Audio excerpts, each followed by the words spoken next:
Hello, everybody, and welcome to Day 4 of PolitiFest 2020. I'm Megan, the engagement editor at Voice of San Diego.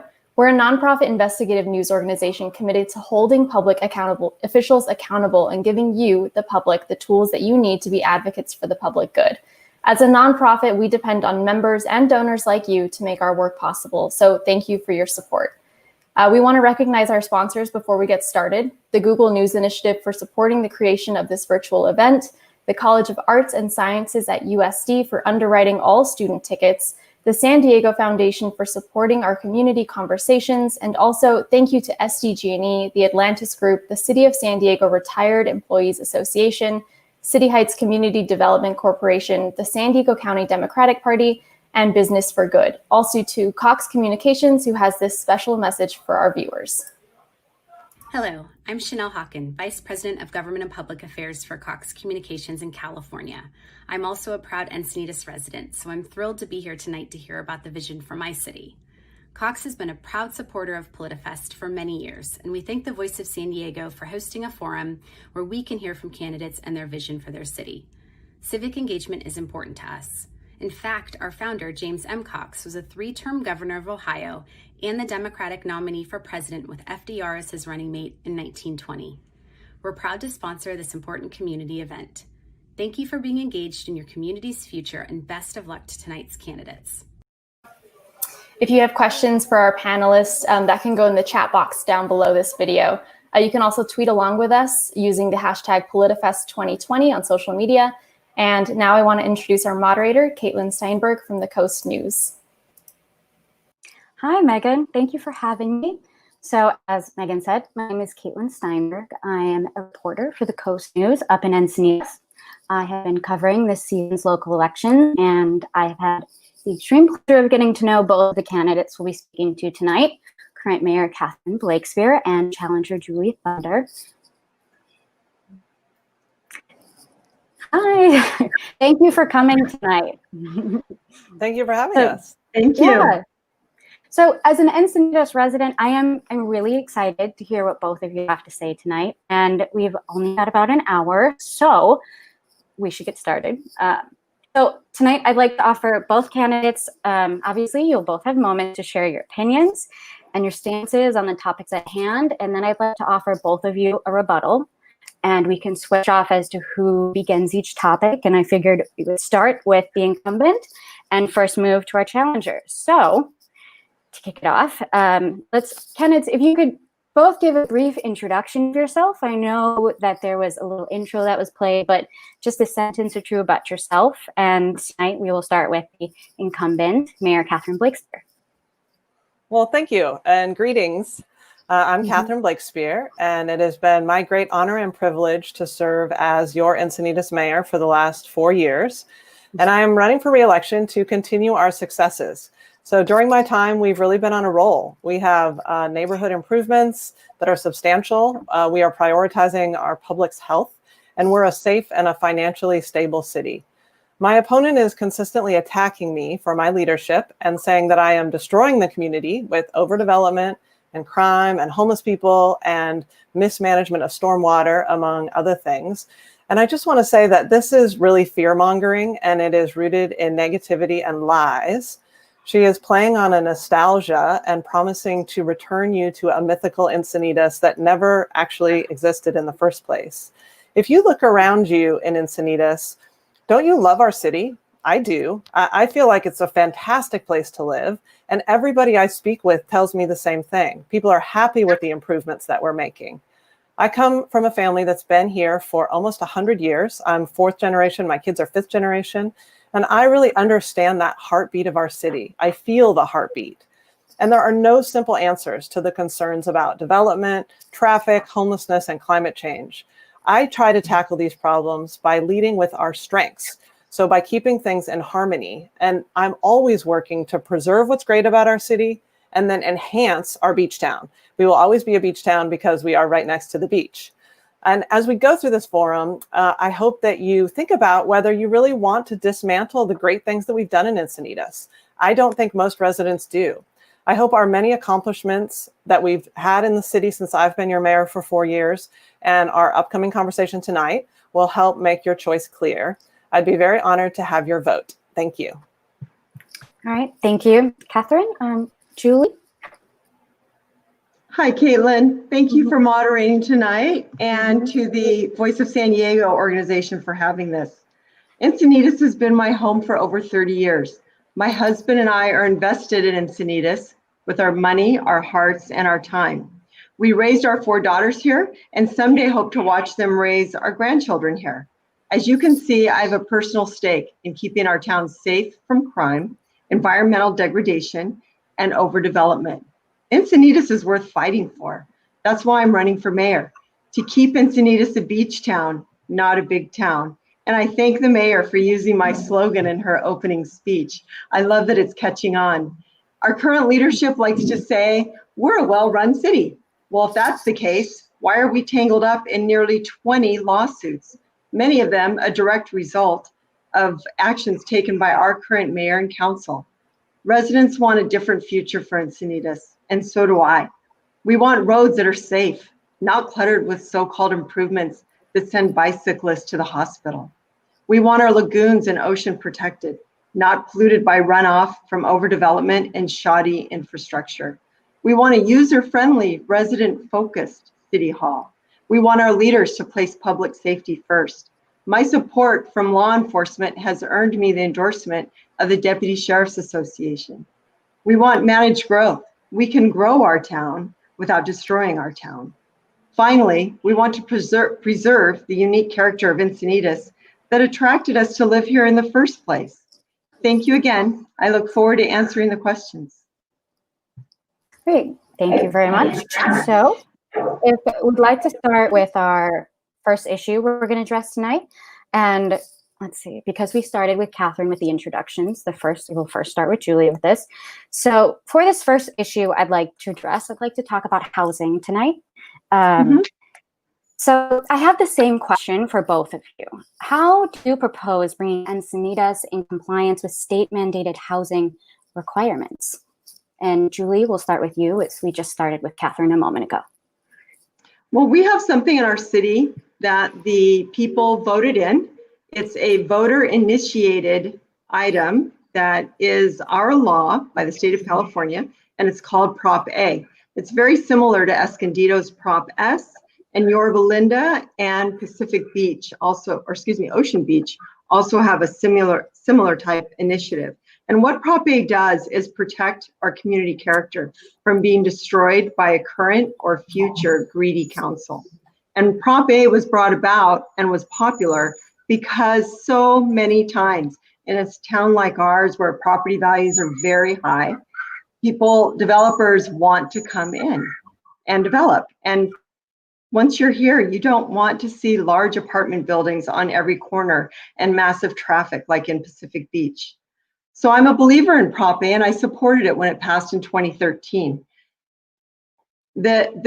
Prop A is a good thing, and it would have prevented the Goodson-Olivenheim project from growing beyond what it was originally promised, which was only 149 units.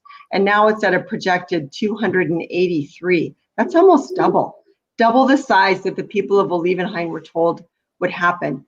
The 2 other housing initiatives in Encinitas, Props T and U, were brought forward by the mayor and her council and were then defeated by residents who voted no because both contained a Prop A killer clause. But after Measure U was voted down, my opponent reversed our vote by submitting Measure U to the state, and that is why it's now our housing plan. A judge then invalidated our Prop A to enact the voter-rejected Measure U into a legal document that the state's HCD group accepted.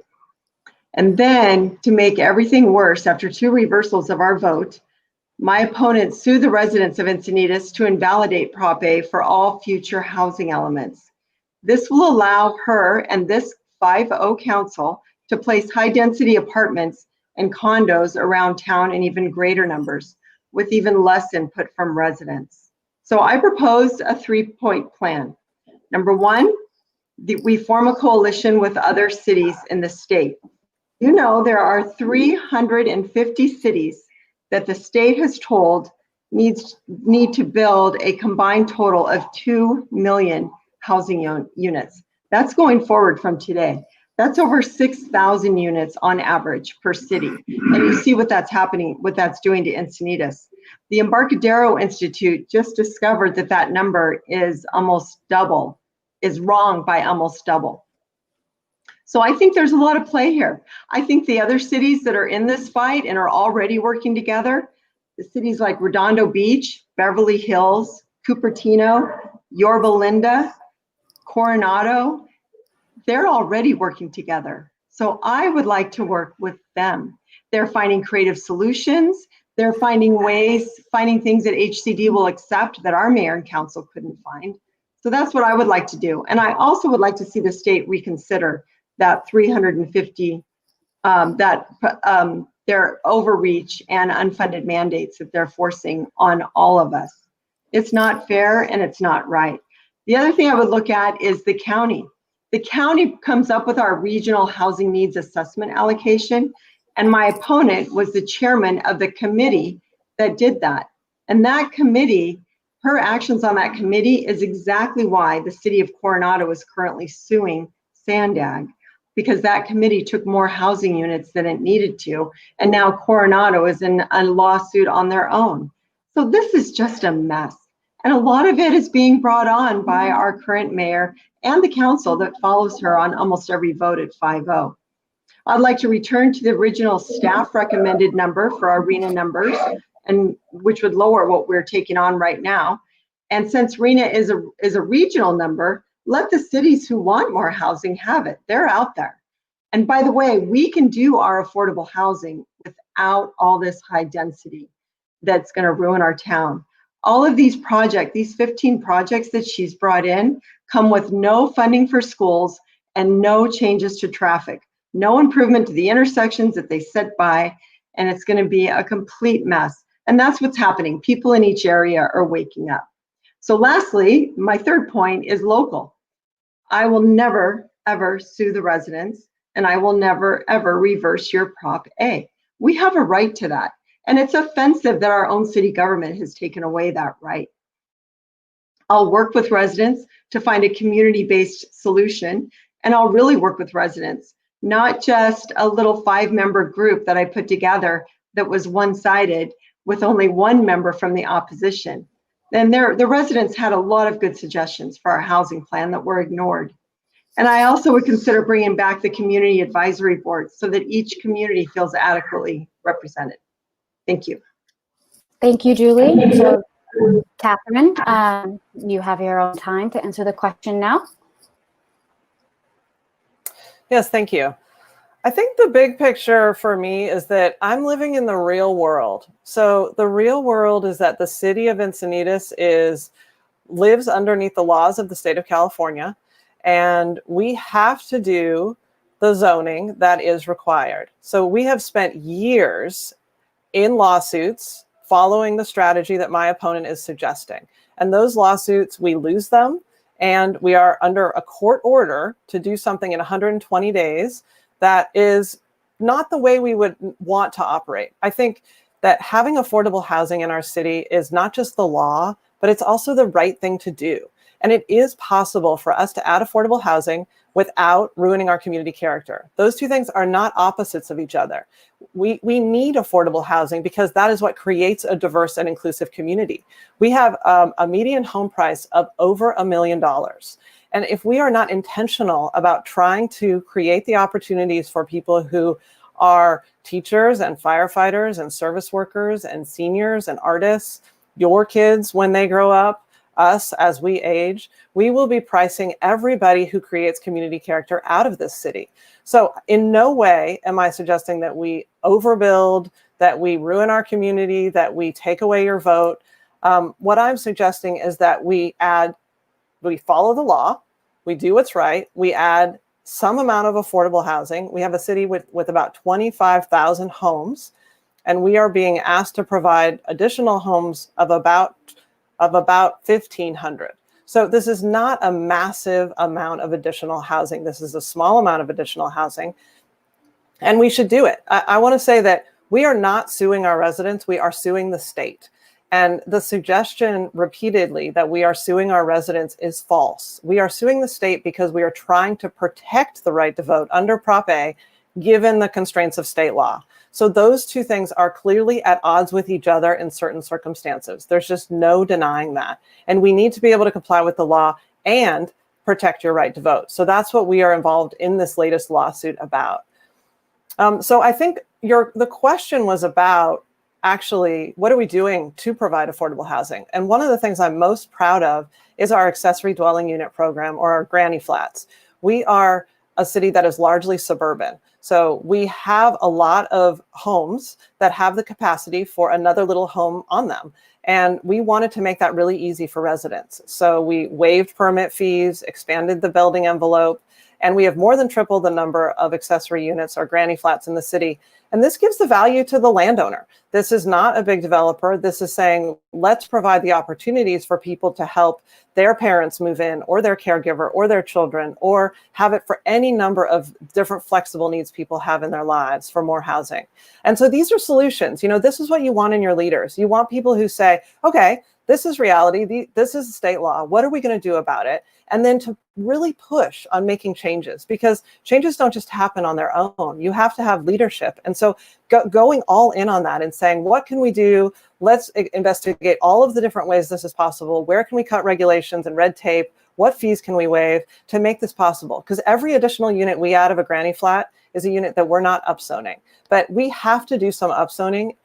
Don't let anybody tell you that this is a yes or no question about housing. We are having the only question is how, because the state is very clear. Even this week, the governor signed another bill that makes the density bonus laws stricter or more liberal, depending on what side you're on, but basically gives more units to developers. And these are not things that we can just simplistically say, I'm going to join with other cities and I'm going to fight the state, and there are these other solutions out there, because that's just not the case. So I think we're doing a lot. We're protecting our community's character. We are adding a modicum of new housing. These are really important homes for people who need them.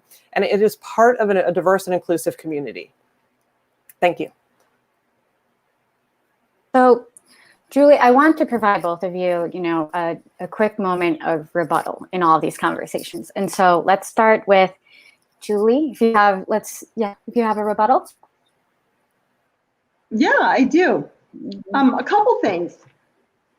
My opponent said we can have affordable housing without ruining our character, our community character. Olevenheim doesn't agree with that. Quail Gardens Drive on both ends don't agree with that. And Northern Leucadia doesn't agree with that.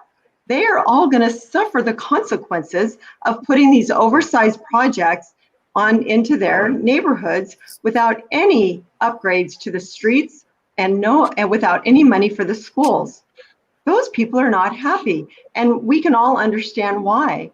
The state, this is what I mean by unfunded mandates. The state is requiring that we do this, and they're not providing any money for infrastructure or schools. And our city just rolled over. The other cities I listed, they're about 10% of the ones that are working with legislatures and the governor and the state to calm down these laws. These laws are going to change quickly because of COVID, as many people are not driving to work. And we're finding out that the numbers weren't correct in the first place. Number two, just Google Encinitas mayor sues residents. You'll see 8 to 10 articles. They absolutely sued the residents. You can see the documents, they're all over. They pulled that lawsuit back and changed it to suing the state because it's a friendlier opponent. And so now what they're going to do, the city and the state are going to work together to table Prop A for all future housing elements. So we'll have no say. And number three, the ADUs that the mayor's very proud of.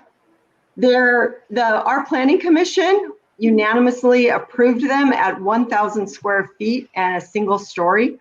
Our mayor and the 5-0 council changed that to a size of 2,500 square feet and 2 stories. So the house next, and by the way, they can be built within the setbacks.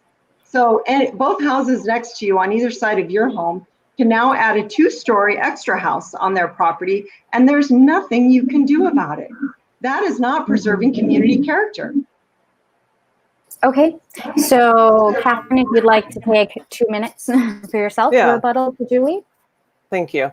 Yeah, so any development that goes in pays development impact fees. So this idea that they're not in any way contributing is really not true.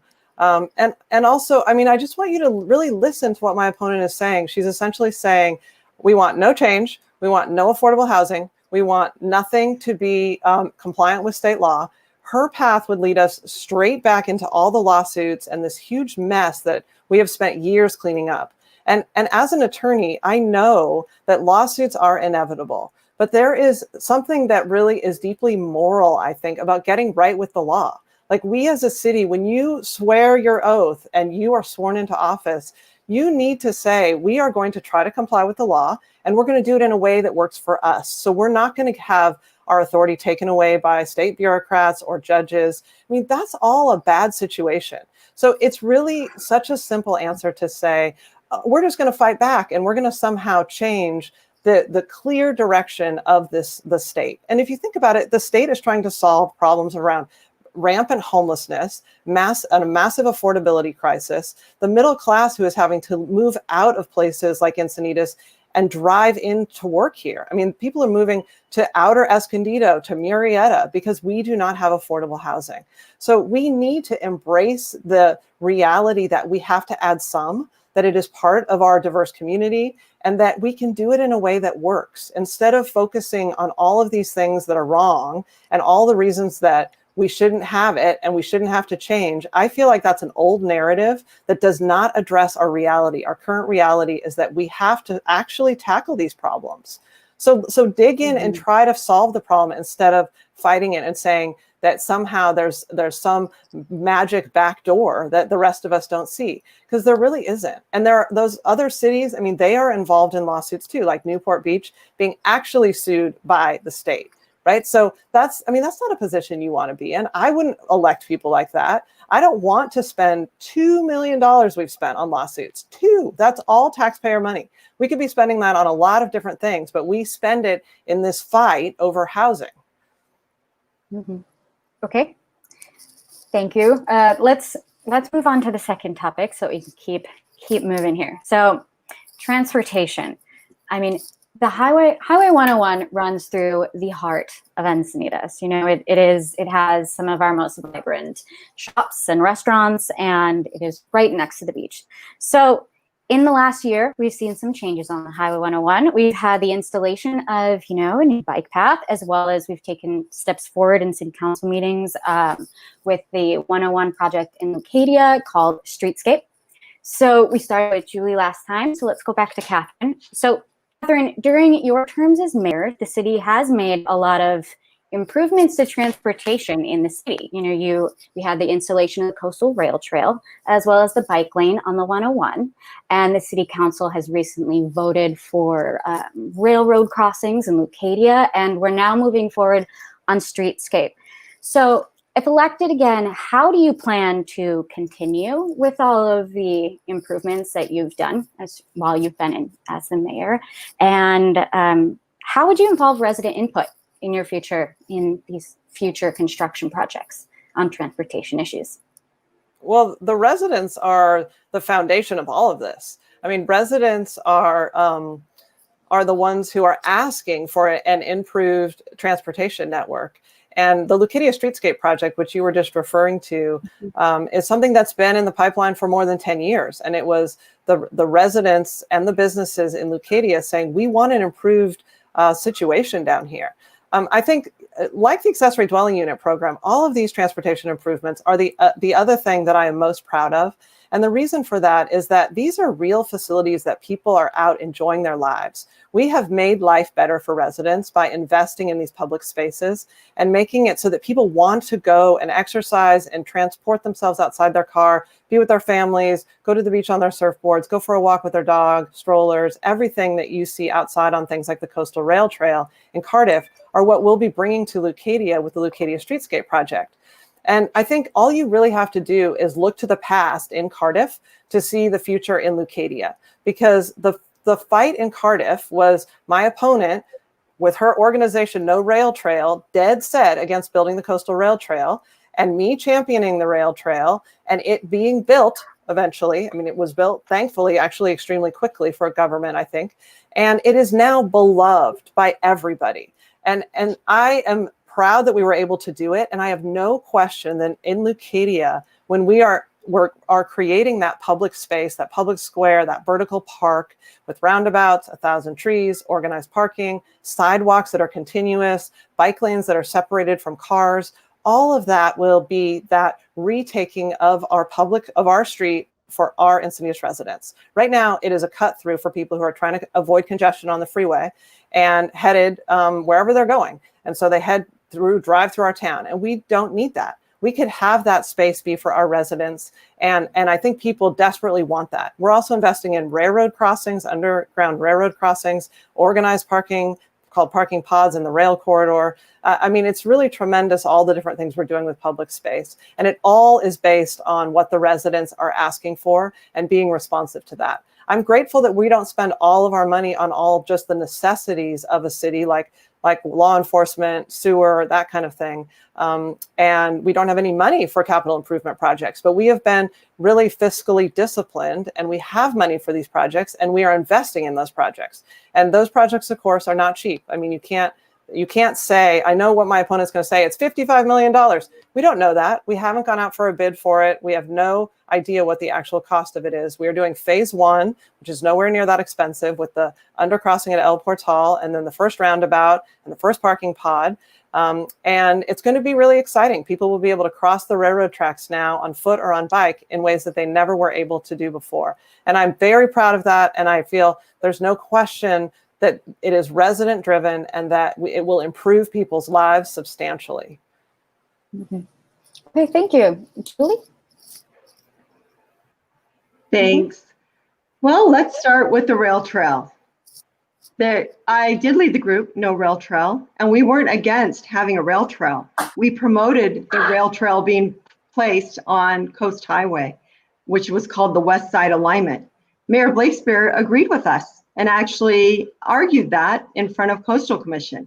That was flipped, and now we have the rail trail where it is. It is a nice installation. There's the people who live here have a lot of problems with it, but we'll save that for another time. And in general, people enjoy it. I use it every day. South Highway 101, the improvements to the highway between Cardiff and Solana Beach. Since those safe cycling changes were made, we've had over 20 bike accidents, which the mayor called incidents instead of accidents. Of those 20, at least 4, I think 5 people were taken to the hospital. Of those taken to the hospital, at least 1 has submitted a lawsuit against the city for injuries caused by this safe cycling installation. Also on that, our city went alone on that and refused to pay attention to Solana Beach, asking them to pause on their changes to the highway so they could work together. So I don't call that good governance on any level. Leucadia Streetscape, at $55 million, that's $25 million per mile. And the undercrossing at El Portal is already at 13 million, and that's before it's even completely built. So once it starts, we're going to learn the real cost of that. The cost of Streetscape for that much money at 55 million, we could do massive upgrades to Leucadia and still get more crossings. That 55 million doesn't even include a crossing on the northern side of Leucadia, which is where all the fatalities are. So explain that one. Also, Leucadia Streetscape makes the emergency response times longer.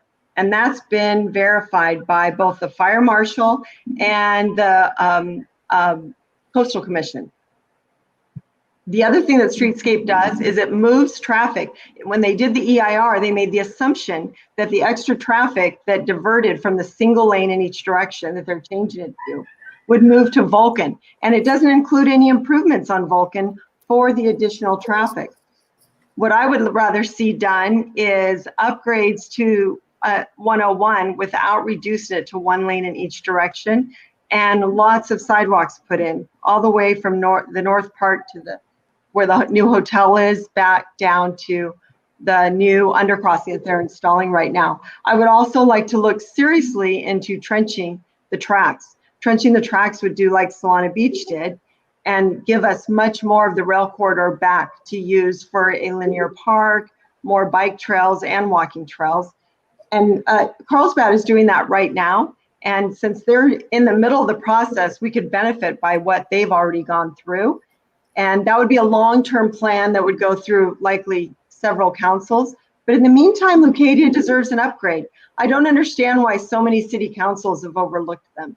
So I'm ready to get going on Leucadia, but 25 million a mile just shelves too many other projects. Okay, thank you, Julie. Catherine, I want to get in our other topic of environmental conservation. So for both of you, for this little rebuttal part, if we could try to keep it to 1 minute so we can get to the next topic and have enough time, that'd be great. So Catherine, Okay. we'll start with you. I'll try to be quick. So first of all, on Highway 101 headed to Solana Beach, the official data does not show that that facility is unsafe. So when I refer to incidents, I mean, when I look through the list, so I hear these allegations that it's unsafe. So I'm worried about that. I don't want to have safety problems in the city. So I ask our staff to look into it. I look into it. And the list that's provided that includes things like someone tripped on a curb. And it's like, that can happen anywhere in the city. I'm never happy if someone trips on a curb and falls down and skins their knee or hits their head.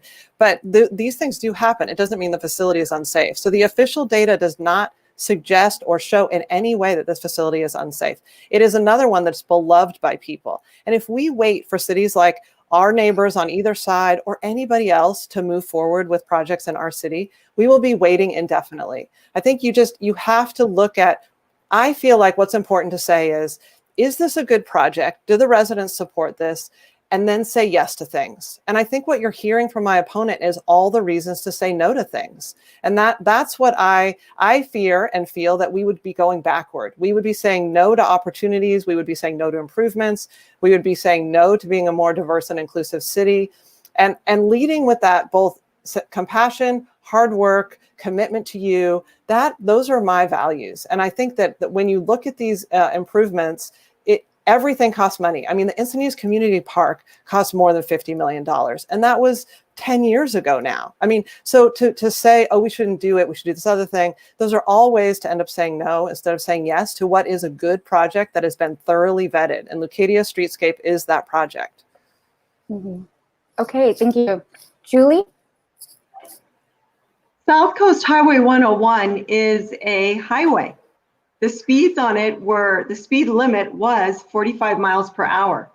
At 45 miles per hour, they added a sharrow, which is way too fast to be adding a sharrow, which is a lane that the cyclists share with cars. We've had a lot of near misses and they're all documented. The residents did not support it. This is what happens when the mayor wants something done. She gets on the phone and calls her 10 to 20 supporters. It's the same people every single time that show up at the meeting. They get in a line and they walk up and they say, we support it, and they have a little reason why. It's the same people. And then she uses that as cover to say, residents support it, residents wanted it. But go back and watch that meeting. It was a room full of cyclists warning the mayor and the council, who voted 5-0, that this will cause accidents, and it has caused accidents. One of them was a young boy whose tire hit the curb, and then he got projected out into the car lane. Luckily, there was a man behind him that stopped traffic or diverted it, so the boy didn't get his head smushed under a car of a tire. The diverse and inclusive part, what's diverse and inclusive about spending money on the rail trail? You're just throwing words in there to try to connect with something. This is not about diversity or being inclusive. It's about how you spend the city's money and how we make decisions about which projects to go forward with. The reason why you collaborate with your neighboring city is because that way you get it right, and then you don't have a bunch of accidents and a lot of lawsuits. Thank you. I understand this topic. We could probably go on for another 30 minutes on this topic. I know it's one that residents care about, and I know both of you have spoken vocally about it. I'd love to get in a question about environmental conservation, because I know this is something that, in speaking with residents, I think it's on the radar and they really care. And, you know, right now, California is burning. We have wildfires everywhere. So we have danger from inland, from wildfires. And at the same time, we're on a coastline and we are facing rising oceans. So, okay, let's start this one. Let's see. Last one we started with Catherine. So let's start with Julie for this. So do you believe in climate change, and how are you going to, as mayor, help our city, help our coastlines, help our trails? Yeah, what would you do? Well, the only thing we have control over is what's in the city. Do I believe in climate change? It's not a religion, and the climate is definitely changing. And we have to do our part to slow down what we can affect. And for one little city, that's not a lot, but you have to do it or you become part of the problem. And that's something I'm never interested in becoming. To start, in Olevenheim, we have the Escondido Creek that flows through, bisects Olevenheim and ends up in San Alejo Lagoon. There's a section of it near Val Sereno, that's a street in Olevenheim, near El Camino del Norte. The Escondido Creek is so overgrown. The fire hazard there is immense. I don't understand why the city has neglected it. I know there's a little bit of back and forth between the city and the county and who owns it, but we have a lot of residents living in a very dangerous area. And that's one area that needs to be taken care of, not only for their safety, but for climate change. The last thing we need is a fire there, because it will spread throughout, it could spread throughout Olevenheim. Also, I'm highly concerned about the bluffs. The sand replenishment project that we've all read about that's coming, that's very good, except it doesn't even address the area where the bluff fell in Grandview. There's no sand replenishment coming to Grandview, and we need it there. We need sand replenishment to protect those bluffs, and we need to be able to get the non-native species off of the bluff so that we can keep it safer for the people who shouldn't be against the bluffs. So on that note, it's not about climate change, but we do need to work harder to keep people away from the bluffs at our bluff-lined beaches. The other one is drainage. Look, the flooding in Leucadia is a definite problem. It needs to be addressed. Every time it floods and we send water over the bluffs at Beacons Beach, or it drains into Bataquitos Lagoon, that's stormwater runoff that carries a lot of pollutants and heavy metals from the railroad track. That is being ignored, and that's a big black eye on Encinitas to me. Mm-hmm. Okay, thank you. And Catherine? Oh, Catherine? Yes, thank you.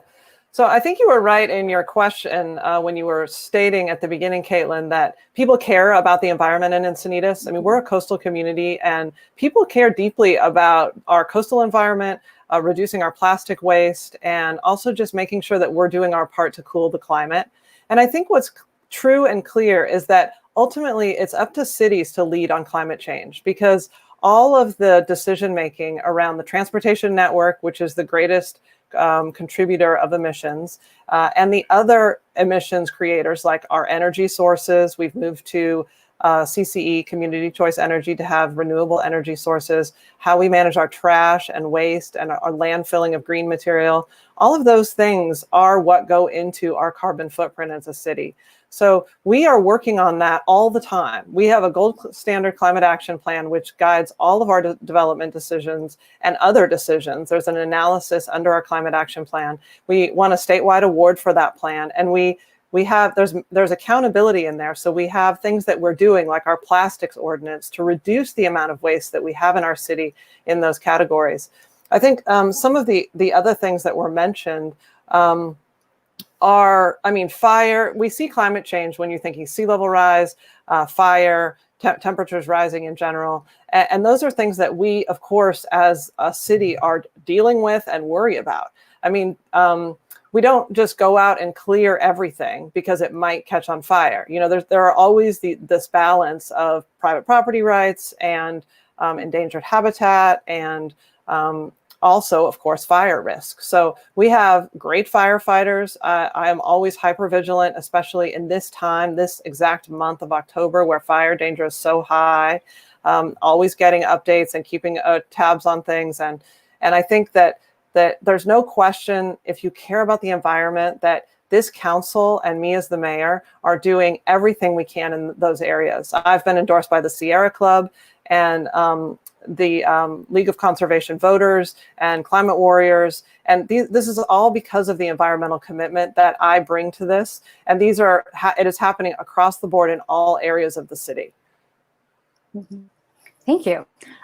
So, we only have, we're at 41 minutes right now, and we have until 55 minutes. And so looking at our comment section, we don't have any questions in it. So we do have about 10 minutes left. And I was wondering, did you guys want to either have a 5-minute period each to just make a closing statement and, make one last statement in the debate to the residents, or would you like to specifically talk about another issue we brought up, which is homelessness in Encinitas? That's something it's up to you. Well, what would you guys like? I would rather talk about do a closing statement that includes homelessness. Okay, why don't we do that? Okay, that's a little bit of both. So let's see here. Last time we had Julie go first. So let's do, based on our time, I believe we have a strict 5 minutes for each of you. So Catherine, if you want to have 5 minutes, and this one, we won't have time for rebuttal. So this is a closing statement. You do want rebuttal or you don't want rebuttal? No rebuttal. No rebuttal. Each get okay. 5 minutes each. Okay. Okay, thank you. Well, thank you to those of you who have tuned in today to listen to this and hear the difference between us. I think there's no question that there is a clear difference between us. One of the things that my opponent said was that I line up my supporters and it's the same 10 people and they participate. And I think that is another just patently false thing. I mean, the people who care about housing are different from the people who care about active transportation or climate action or homelessness. And in some ways, it's a big conspiracy theory. Like the idea, I mean, have you ever tried to get people to sit through a multi-hour meeting in order to speak on something they don't really care about? I mean, that just would never happen. And all the other people on the council, they are elected. So they are all chosen by residents. They are making decisions in the best interests of their district as they see it, the residents in the entire city as well. So we work together as a very cohesive group that can disagree. And if you watch us, we don't all come to it with the same perspective. We disagree, but we then move forward toward a consensus decision. And in many ways, that is the art of compromise. That's what you want. I don't think you want a dysfunctional, personality-driven council that has a lot of political theater. So when I say that Encinitas is well run, what I'm saying is that the leadership is extremely professional and analytic and high level. We have fantastic professional staff. We are a safe city. We're in the top most safe cities. Just recently, I think we're the 26th safest city in the entire state. And I know my opponent's going to come out with something about some statistic that went up. And the reality is you have to look at these things over time. We have never been safer as a society. And Encinitas is behind Poway, just barely the safest in the county. There's just no question that we are a safe city. We continue to be very safe. And we are tackling the problems that confront us. So, for example, homelessness. That's something that all cities in California are having to deal with. And I care deeply about being compassionate to people and also protecting our public spaces. So I don't want our parks to become tent cities. I don't want people living in doorways. I don't want people suffering mental illness on the street. We have to come up with solutions to that. One of the things that we disagree on tremendously is this homeless prevention that we approve, the parking lot for people who have lost their homes but still have a car. That is a really great tool. It's only 25 spots, but we know that we have more than that number of people who live in their cars. So providing that for residents, it's a pre-enrollment type of program. No drugs, no alcohol. You have to be working to better yourself. These are people that we can really help. We're helping them so they don't fall into street homelessness. This is an area that in my next term, I will be focusing on extensively because I foresee that homelessness is going to get worse in every city when the eviction moratoriums lift related to the pandemic, and we still have a community that's not affordable, and we still suffer with a major gap between the rich and poor. And so we just need to do more. We need to have a safety net that can do more to protect public spaces and help people. And I'll also say that I'm not just throwing words in there when I'm talking about being a diverse and inclusive community. I mean, those things relate back to the housing policy. You can't possibly really start struggling with housing policy and not see that there is a racial and economic equity issue when you're talking about exclusionary zoning that does not provide the opportunity for people who are middle income or lower income to live in our city. And so those things are there. We all need to reckon with them. I think that it's a mistake to elect people who don't consider those things or think of them as important, because we want to create a more just society and we want to help those people in our city who already live here. The reason that I want to continue as your mayor, that I'm running again, that I care about this, is that I care deeply about Encinitas, and I believe that we are doing great things for the residents of our city. And I want to continue that work. There is a lot to do, and I am eager to do it. And I feel like that's what you really want in your mayor. You want someone who's shares your values. Election are the way that we resolve our values disputes. And my values are compassion. I'm open-minded. I'm analytic. I'm engaged. I'm energetic. And I deeply care about making sure that Encinitas remains the great place for my kids that it was for my great-grandparents when they moved here over 100 years ago. Because we have a fantastic gem of a city, and we can actualize it even more. And that's what I'm fighting to do. You like to take your time? If you, Yeah, thank you. Thank you. I made some notes. Back to the affordable housing. That is one thing that my opponent and I agree on. We need affordable housing and we need more of it. But the 15 projects that were upzoned, we're only requiring the developers to provide 15% of the units as affordable. This is one thing those other cities I spoke about do, is they raise that 15% up to 20 or 30 or 40%. That's what I would like to do. I would like to see more affordable out of these projects so we can get to the state numbers quicker. And I think that's one of the things that is very different from us. And I'm concerned about the fact that she holds that at 15%. With the news that just came out that 2 of the developers who benefited from the Measure U upzoning, when she reversed our vote and submitted Measure U to the state, 2 developers that have property in that each donated $9,000 to a PAC to support my opponent. Folks, you need to think about that. You need to wonder, why is it so important to them to keep her in office that they're willing to pony up that much money? The homeless parking lot. I'm not against a homeless parking lot. I said over and over, go back and look at the record, that if we need a homeless parking lot, I would like to see the city open it and maintain it.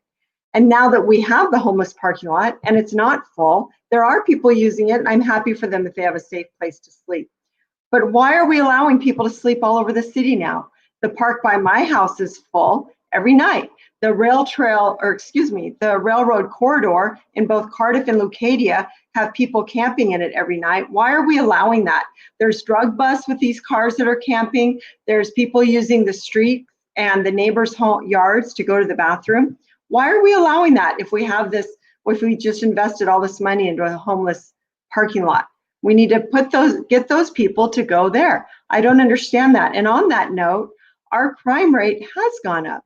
It went up 56% since last year, and that's our violent crime rate. There was an axe attack at Portofino Hotel. There was a fight and with weapons at one of the other hotels where we have homeless housed. There was reportedly a rape. The police and an ambulance were called. And why is that happening?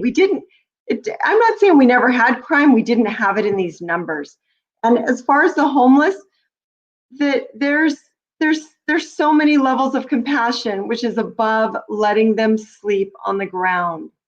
We've got to find a better way. We have to find a way to differentiate between the homeless persons in our city that want a place to live and want to improve their life versus the ones that are drug addicts and abusing the good services of Encinitas.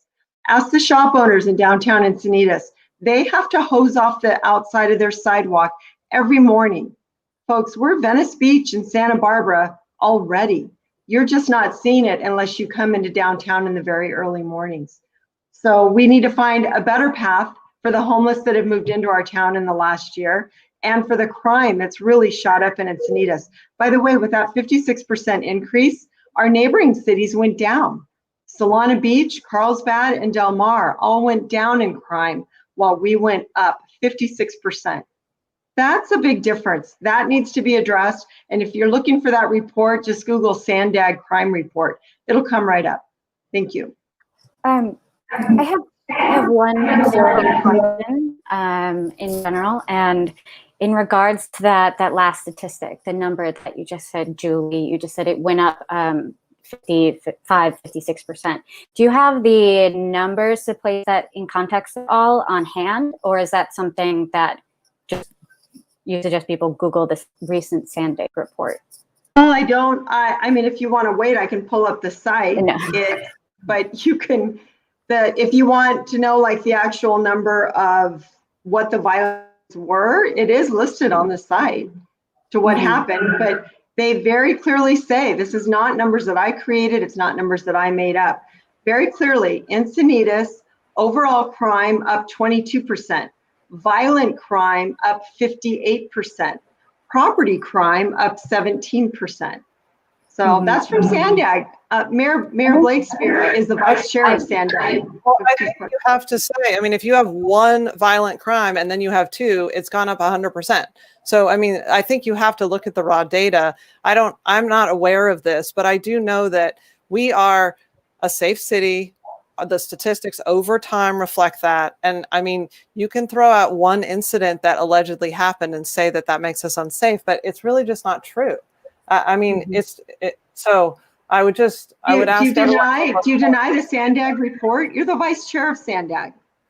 No, I mean, of course I don't know. I mean, I'm not, I don't look through every document that Sandag puts out. It's the agency for the entire county across multiple different subject matters. So, well, it's a big document. I mean, if you feel so strongly about this, then I would think you would know the actual stats. What were the numbers of violent crime? So that you could say, did it go from 1 to 2? I understand that so we only really have literally 1 minute left. And I understand that this is an issue that I'm sure we'll still be talking about throughout the campaign season. And if residents want, leaving on that note, we have the Sandag report they can look up online. And I would like to throw it off to Megan. Thank you. And thank you, Julie, Mayor Blakespear, and Caitlin for being here. Really appreciate it. We do have a couple more sessions that we have to get to right away that start at 6. So I just want to say thank you for everyone for watching, and we'll see you all soon. All right. Thank you very much. Bye-bye.